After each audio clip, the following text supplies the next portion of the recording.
जब हम मॉर्निंग में उठते हैं ये कि आप ल्यूकवार्म वाटर पीजिए जिससे कि आपके टॉक्सिन्स निकले बॉडी से। Oil pulling, that is very good. आप कुछ देर के लिए आइदर कोकोनट ऑयल और सेसमे ऑयल अपने माउथ में रखिए, hold it for some time depending upon your capacity, like 5, 6, 7 minutes, or you can go up to 10 minutes. So it brings out all the toxins from your upper gut. टंग जो है represent करता है आपकी gut health, तो टंग जितना clean रहेगा तो आपको गट इन्फेक्शन होने के चांसेस कम होते हैं।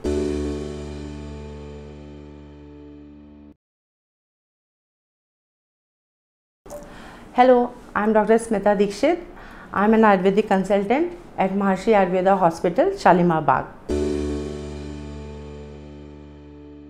So today we are going to talk about Ayurveda. What is Ayurveda? Ayurveda is combination of two words. Ayur means life or lifespan, and Veda means science or the knowledge. So Ayurveda is the knowledge or science about your life or your lifespan.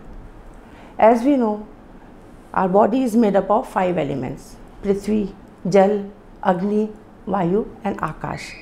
So जो 5 तत्व है जिससे हमारा शरीर बना है, यही 5 तत्व अलग अलग कॉम्बिनेशन में आपको 3 दोष बनाते हैं बॉडी में, जिनको हम बोलते हैं वात, पित्ता and kapha. Vata, pitta, kapha, what are they? These doshas, they are the fundamental energies, and when they are in harmony with each other they give us well-being and a good health. Vata is a combination of ether and air. And what is Pitta? Pitta is a combination of water and fire element. And then Kapha. Kapha is a combination of water and earth element. So ये जो 3 दोष हैं ये हमारे body की maintenance and body life span को एक good health के में मेंटेन करने में हेल्प करते हैं। How to keep this health maintained throughout your life? So Ayurveda has beautifully given us Dinacharya. So what is Dinacharya? So Ayurveda has divided full day in different sections, like morning 6 to 10 a.m. Although we have 3 doshas, but that is in that duration Kapha dosha is predominant. So we call it Kapha Kal. So 6 to 10 time when our Agni is slow, and this is the best time to get up and do some exercise, because of the Kapha the Agni is little less and you feel little lethargic. So when you do some exercise, you ignite, you enhance your Agni and it makes you more energetic. But before 6, as elder says कि ब्रह्म मुहूर्त में उठो. So before 6 is a Vata Kal. I'll elaborate it later on. So आपको उठने का जो समय है that is before 6 or before the sunrise, because वो टाइम जब होता है उस समय environment is so serene, so clear कि आप अगर उस समय meditation करते हैं, योगा करते हैं, प्राणायाम करते हैं, तो you are in connection with the universe. Then 6 to 10 is a Kapha Kal. So उस समय आपको क्या करना है? ब्रेकफास्ट आपका जो भी मील आप ले रहे हैं that should be light. जो भी बीच में ट्रेंड है कि नहीं हैवी ब्रेकफास्ट करना चाहिए, ये नहीं। आयुर्वेद के हिसाब से बिकॉज आपका अग्नि भी उस समय स्लो है, आप जो है एक मॉडरेट हेल्दी ब्रेकफास्ट करिए जिससे कि आपके शरीर को एनर्जी भी मिले और स्वास्थ्य लाभ हो। देन फ्रॉम 10 to 2 इज़ पित्ता काल। सो व्हाट इज़ पित्ता काल? सूर्य अपने चरम अग्नि के जो उस समय दे रहा होता है अग्नि, उसी तरह से हमारे पेट की भी जो डाइजेस्टिव फायर है वो भी पीक पे होती है। So this is the best time to have your main meal. So before 11 to 2, we like 12 to 2 p.m. have your main meal. अगर आपको कुछ मनपसंद हैवी भी खाना है, you can have in this duration. So this is the best time for your meal. Then 2 to 6 again in the evening afternoon time is a Vata Kal. अब ये time जो है this is for your digestion. तो इस समय as per Ayurveda after food आपको सोना जो है मना है, बिकॉज आफ्टर फूड अगर आप सो रहे हैं तो आपकी डाइजेस्टिव फायर जो है अफेक्ट होगी and your digestion will hamper. So 2 to 6 is the best time for the digestion. Be awake, do some activities but not the heavy one. Then again in the evening 6 to 10 is a Kapha Kal. Then again Kapha Kal with a low digestive fire, body is metabolic rate is little slow, then evening में that's why we say कि आप सूरज ढलने तक अपना भोजन कर लीजिए, but dinner should be again light. Like by अगर आप सूरज ढलने तक नहीं कर पा रहे तो 7 साढ़े 7 तक आप अपना भोजन कर लीजिए, जिससे कि आपको एक अच्छा टाइम मिले इसके डाइजेशन के लिए। Then by 6 to 10 as it is a kapha kaal, so by 10 it's good if you go for sleep.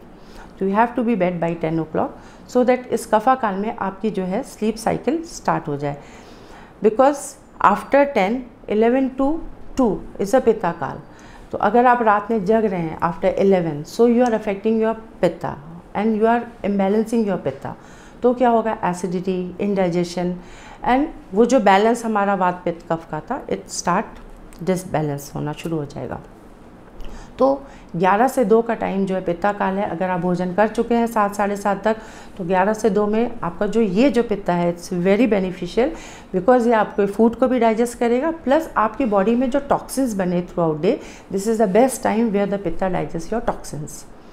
सो अगर आप लेट जग रहे हैं और उस समय कुछ खा रहे हैं, तो आप अपने पित्त को वेस्ट कर रहे हैं, क्योंकि वो टॉक्सिन्स का फ्लश आउट करने में मदद नहीं कर पाएगा उस समय। Then 2 to 6 early morning it's a Vata Kaal. सो अभी आजकल क्या है, कुछ लोग 2 बजे तक जग रहे हैं, तो फिर बाद में वो आते हैं कि हमें स्ट्रेस है, इंसोम्निया हो रहा है, डाइजेशन अफेक्ट हो रहा है, बिकॉज आपने अपने वात को भी डिसबैलेंस करा, बिकॉज आप 2 बजे तक जग रहे हैं। 2 बजे का time is the best time for the sleep. And then early morning like 4 o'clock 4:30 आप उठ के ब्रह्म मुहूर्त में अपना, जैसे मैंने बोला, प्राणायाम, योगा, मेडिटेशन कर सकते हैं। बट अगर आप रात भर जग रहे हैं तो you are hampering your pitta and then you are hampering your vata. तो इनकी वजह से क्या होगा, आपका पित्ता भी इम्बैलेंस होगा, डाइजेशन जाएगा आपका, पता चला एसिडिटी हो रहा है, इंडाइजेशन हो रहा है, एंड वाता इम्बैलेंस से आपको लेटर स्ट्रेस, इंसोम्निया, ये सब प्रॉब्लम आ सकती है। तो जो आयुर्वेद में बहुत खूबसूरत तरीके से जो एक साइकिल बताई है, जैसे सूरज उदय होता है, पीक पे जाता है, देन सूर्यास्त होता है, सेम वे में आपकी बॉडी के अंदर भी ये साइकिल रहती है। और इसको अगर हम फॉलो करते हैं, this is what we call dinacharya. इसमें बहुत अच्छी बात बोली है, जब हम मॉर्निंग में उठते हैं तो कुछ चीज़ें टिप बताई है कि आप ल्यूकवार्म वाटर पीजिए, जिससे कि आपके टॉक्सिन्स निकले बॉडी से थोड़ा थोड़ा करके। प्लस उसके बाद हमारे में एक बोला, आजकल ट्रेंड में भी है oil pulling, that is very good. आप कुछ देर के लिए आइदर कोकोनट ऑयल और सेसमे ऑयल अपने माउथ में रखिए, hold it for some time depending upon your capacity, like 5, 6, 7 minutes, or you can go up to 10 minutes. So it brings out all the toxins from your upper gut. तो वो भी आपका cleansing करता है। Then अभी आयुर्वेदा में ये भी बोला गया है, यू हैव टू, अब हम लोग फॉलो नहीं कर पाते, नीम की दातुन भी बोली जाती थी, क्योंकि वो भी आपके जो है ना गम्स वगैरह, बैक्टीरिया वगैरह को किल करने में हेल्प करती है। उसके अलावा आपको tongue scraping, that is very good, you have to do it either with the copper, उससे करिए, मेटलिक उससे, अदरवाइज सिल्वर को भी आप यूज़ कर सकते, depending upon the person to person. But copper से अगर आप या आप क्लेंजिंग कर रहे हैं टंग को, क्योंकि टंग जो है रिप्रेजेंट करता है आपकी गट हेल्थ, तो टंग जितना क्लीन रहेगा तो आपको गट इन्फेक्शन होने के चांसेस कम होते हैं। तो ये सब जो चीज़ें अगर आप फॉलो करते हैं, you can be healthy and you can maintain your health through out your life.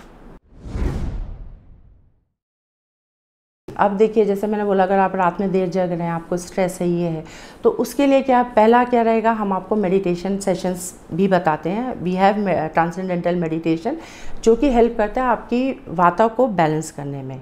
आपको स्ट्रेस, अगर insomnia, it's very good. Plus उसके साथ अगर ज़रूरत पड़ती है, we give you some medicine and then we have a panchakarma therapy.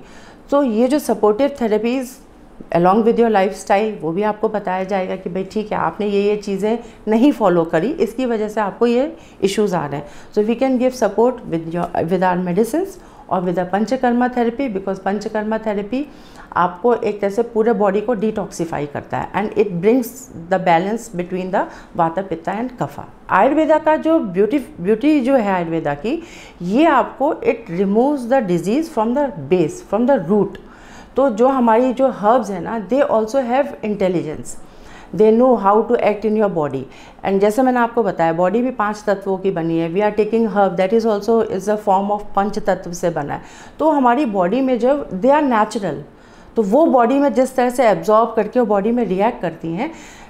Allopathic medicine कहीं कहीं पे वो भी नहीं कर पाती। कितने क्रॉनिक पेशेंट्स हमारे पास आते हैं जॉइंट प्रॉब्लम एंड और डिजीज़ के, जो कि एलोपैथ ले चुके हैं, बट क्यों नहीं एक्ट कर पा रही? बिकॉज जब हम अपनी आयुर्वेदिक मेडिसिन देते हैं, जैसे मैंने बोला कि हर्ब्स के अंदर भी इंटेलिजेंस होती है, दे also have life in themselves. तो और वो भी जो पंच तत्व के बने, दे आर नॉट आर्टिफिशियल, वो पंच तत्व के बने। तो जब हम उनको लेते हैं वो हमारी बॉडी में बहुत अच्छे से, एक तरह से कहते हैं ना, एब्जॉर्ब होते हैं and they start acting from the base, root से उसको हटाना शुरू करते हैं। So it takes time. अब अगर आपकी बीमारी जितना ज़्यादा जटिल है तो डेफिनेटली उसमें टाइम लगेगा थोड़ा बहुत, है ना। बट उसके साथ जैसे हम पंचकर्म ऐड करते हैं तो वो थोड़ा उसको स्टिमुलेट करता है, ट्रीटमेंट को फास्ट करता है। हम आयुर्वेद में जो है ना, we go for the pulse diagnosis. तो पल्स डायग्नोसिस में क्या होता है, is good if a person comes empty stomach और एटलीस्ट फूड से कम 4-5 घंटे का गैप हो।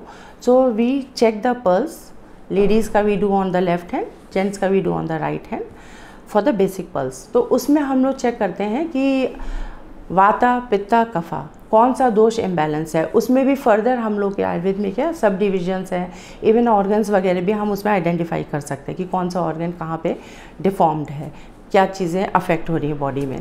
तो उससे जब हम जज करते हैं कौन सा दोष इम्बैलेंस है, उसके अकॉर्डिंग फिर जो है हम लाइन ऑफ ट्रीटमेंट बनाते हैं। इट्स नॉट लाइक सिम्टोमेटिक कि आपको छींक आ रही तो हमने छींक की दवा दे दी, या आपको बुखार है तो सिंपल बुखार का दे दिया, जॉइंट पेन है तो हमने आपको पेन रिलीफ करने की मेडिसिन दे दी। हम देखेंगे अगर आपको पेन है तो उसका रूट कॉज क्या है। पहले तो आपसे भी क्वेश्चन करेंगे, निदान परिवर्जन भी एक चीज़ है, जो पॉजिटिव फैक्टर है हम उसको भी रोकेंगे, प्लस आपकी पल्स में कौन सा दोष इम्बैलेंस है उसके अकॉर्डिंग फिर लाइन ऑफ ट्रीटमेंट स्टार्ट करते हैं। तो हमारा पर्पस क्या रहता है, we have to balance this vata pitta kapha because they are the fundamental energy to sustain our body, to keep our body in a healthy state. आपको हेल्दी रहने के लिए यू नीड इम्यूनिटी। आपको सिम्टोमेटिक ट्रीटमेंट नहीं चाहिए, आपको अपनी इम्यूनिटी इतनी हाई रखनी कि आप किसी भी डिजीज़ को कैच ना करें। क्या होता है कि देखिए कुछ पेशेंट जो हैं जो अर्ली स्टेज में आ रहे हैं, डेफिनेटली उनको जल्दी रिलीफ मिलेगा, है ना। अब क्या होता है, कई पेशेंट हैं जो सब जगह से ट्रीटमेंट करा के आ चुके हैं ना, तो वो ऑलरेडी इतने एग्जॉस्टेड होते हैं। एक तो पहले उनको कन्विंस करो और उनको मेंटेन करके रखना, that is again a task हम लोगों के लिए रहता है। डेफिनेटली थोड़ा टाइम लगेगा, जो फ्रेशली न्यूली डायग्नोज केस है उनसे जो क्रॉनिक है उनमें टाइम लगेगा। बट वही मैं जैसे बोला कि आप जब ट्रीट करें, यू नो कि आज अगर उनका कोई डिज़ीज़ 80% है तो कल उनका अगर 60% भी हो रही है, डिज़ीज़ वापस कम हो रही है, तो वो परमानेंटली है, वो रिकरेंस नहीं होगा। It's because it's not symptomatic. आपने जो ठीक किया आपने वो बेस से ठीक किया है, तो ग्रेजुअली जो रिलीफ आ रहा है दैट विल बी परमानेंट। इसके साथ जो हमने करा हुआ है कि मॉर्निंग में we give yoga sessions and along with that meditation also. तो योगा एंड मेडिटेशन जो है वो सपोर्ट करता है आपके। देखिए आप ट्रीटमेंट ले रहे हैं बट आपका जब तक चित्त मेंटली आप स्टेबल नहीं है तो आप ना डाइट फॉलो कर पाओगे, ना आप जैसे कहते हैं ना जो आपको बताएंगे रूटीन आप फॉलो कर पाएंगे। तो meditation brings the peace in your mind. Yoga से क्या होगा कि आपकी फ्लेक्सिबिलिटी इंप्रूव होगी। अब जॉइंट वगैरह के केसेस हैं तो वैसे आपके मसल्स जो हैं वीक हो गई हैं, तो योगा वगैरह से क्या होता है, मसल्स में स्ट्रेंथनिंग होती है, सर्कुलेशन इंप्रूव होता है। तो साथ साथ हम वो भी प्रोवाइड कर रहे हैं। और जो डिज़ीज़ स्पेसिफिकली जिनको चाहिए तो उनको डिज़ीज़ स्पेसिफिकली योगासनास बताते हैं। तो आयुर्वेदा में we have herbs, we have powder form, tablets form. Maharishi में we have many tablets form में भी कर दिया है पेशेंट्स के कन्वीनियंट के लिए। Then we have herbs, we have different decoctions के फॉर्म में भी रहती है medicine. And we have some bhasmas, rasas. तो वो डिपेंडिंग अपॉन द केसेस और जो डिज़ीज़ है उसके अकॉर्डिंग फिर हम लोग प्लान आउट करते हैं किस तरह की थेरेपी चलेगी। बट उसके साथ एज आई सेड अगर ज़रूरत पड़ती है then we give panchakarma, because आप मेडिसिन दिए जा रहे हैं बट आपके बॉडी के टॉक्सिन्स तो निकले नहीं है। तो मेडिसिन तो वो हम लोग फिर डिसाइड करते हैं कि हमें उसको डिटॉक्सीफाई भी करना है, जिससे कि जब आपके टॉक्सिन्स निकलेंगे तभी मेडिसिन का एक बेटर एब्जॉर्प्शन होगा। मैसेज मैं ये दूंगी, फॉलो आयुर्वेदा, बिकॉज आयुर्वेदा जो है हमारा अथर्ववेद से निकला है। वी हैव 4 वेदास, तो उसमें से अथर्ववेद से आयुर्वेद आया है। तो इतना पुराना साइंस है जो कि हमारी जैसे कहते हैं ना बॉडी के साथ रिद्म में है। तो अगर आप आयुर्वेदा फॉलो कर रहे हैं तो you are rhythm with the universe.